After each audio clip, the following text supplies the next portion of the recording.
In order to achieve greatness, you must first believe you can. You gotta catch this one.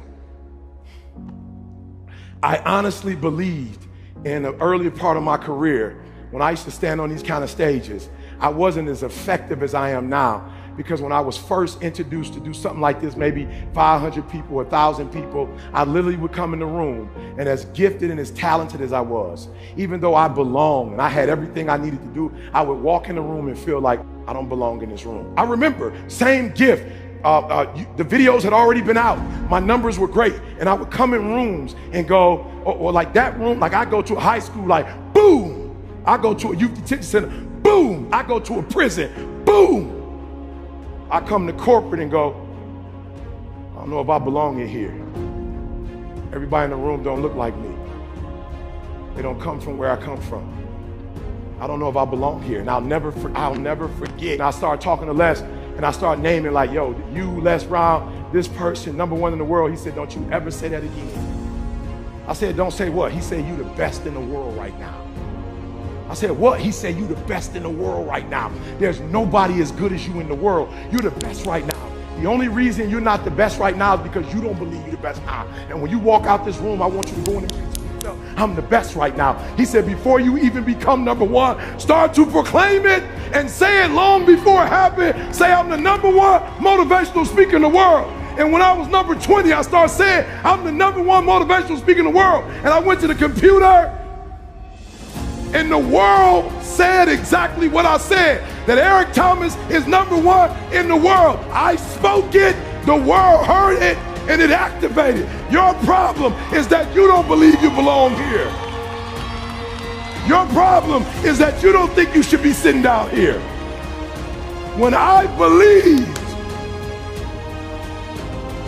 that my voice was needed in this world, when I believed that I needed to be on the stage, not for myself, but to speak to a group of people who come from where I come from, a working class, who don't know what it's like to make millions and millions of dollars, who don't understand what wealth looks like, that I needed to come in the room with a single parent mother, with a father not in my life, being homeless and a high school dropout. Only somebody who comes from where you come from can tell you you belong. And I had to get my butt on stage, because there's some folks that Les Brown can't reach. There's some folks that Tony Robbins can't reach. There's some folks that only I can reach. And so I need to be on the stage with them, doing what I was called to do. And there are those of you still up there because you don't think you belong in that $1 million home. Look, I'll never forget when I first told them I was moving to California, I was putting my wife deserves to be out of the winter in Michigan. She deserves that. I remember they said, E.T., you moving to Cali? I was like, yeah. They said, what was the first thing they said? You know how expensive California is? I said, it can't be too expensive. There's millions of people that live there. Like for real, when I move there, it won't be like 5 of us in California. There are 5 human beings. I'm like, there's a lot of people live in California. It can't be that expensive. Are you selling your home in Michigan? I said, no, why would I do that? How can you afford 2 homes? How can I not? My wife has MS. How can I not? She wants to be with her family in the summer, and she wants to be in the warmth in the winter. How can I not be bi-coastal? I won't be the first one.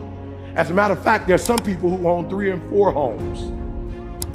So we got one there, and now I'm looking at the French Riviera as my next spot. We talked about the French Riviera, baby. That's my next spot. Listen to me very closely. If I had one message to leave you with that's a game changer, is you need to start to believe. Yeah, write this down. No. Do me a favor. Don't say that. Don't say you believe. Don't do that. Don't do that. Don't say, look, it's not a behavior that I'm looking for, it's a mindset. No, here's the problem. You can't have, as powerful as the human mind is, it cannot think 2 thoughts at once. So here's what I need you to do. You need to get with these people down here, and you need to reprogram your mind. All right, let me tell you why I'm saying that. So I got a friend of mine, like he sees how I treat my wife, right? So like I was homeless, high school dropout. So anything, like if Dee Dee thinks it, I'm gonna get it for her. I cook, I clean, like we are a partnership, like we do everything together. And so my boy watched the response I was getting from my wife as I wash clothes, as I cook, as I iron. And I'll never forget, my boy was like, I'm about to do that. And I was like, I wouldn't do that if I was you.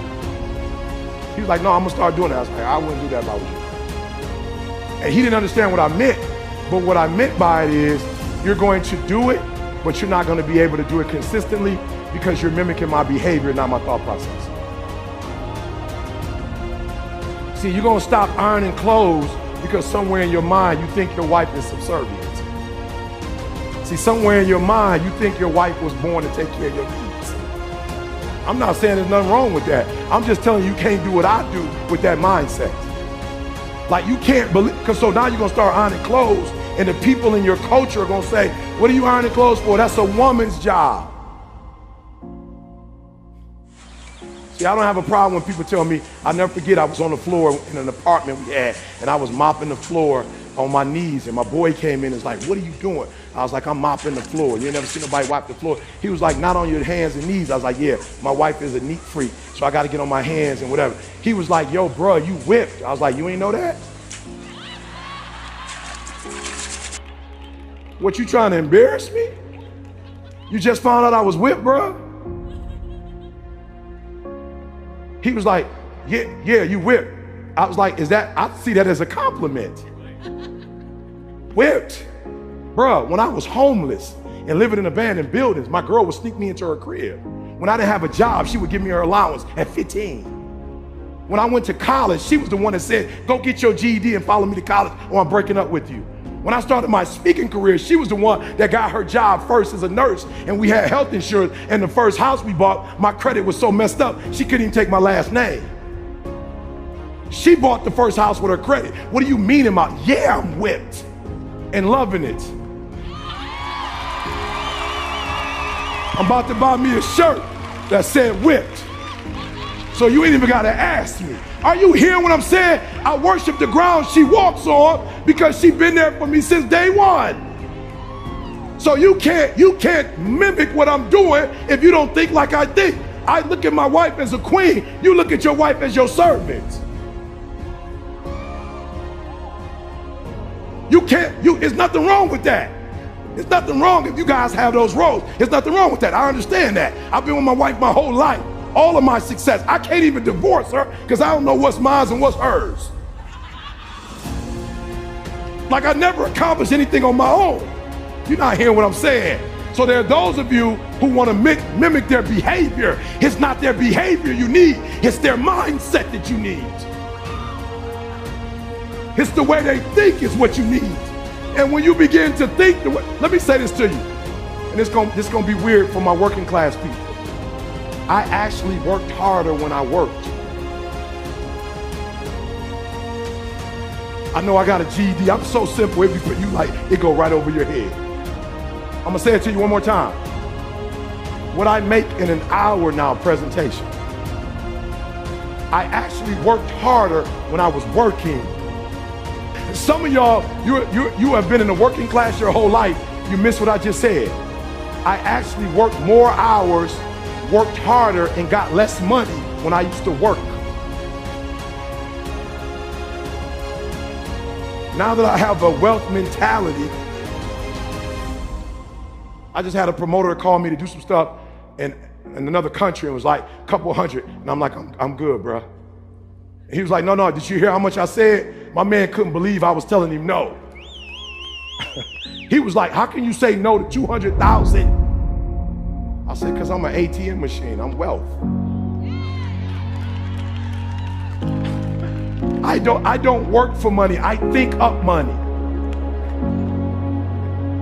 Okay, I'm gonna say it one more time. I don't work for money, I think of ideas and make money.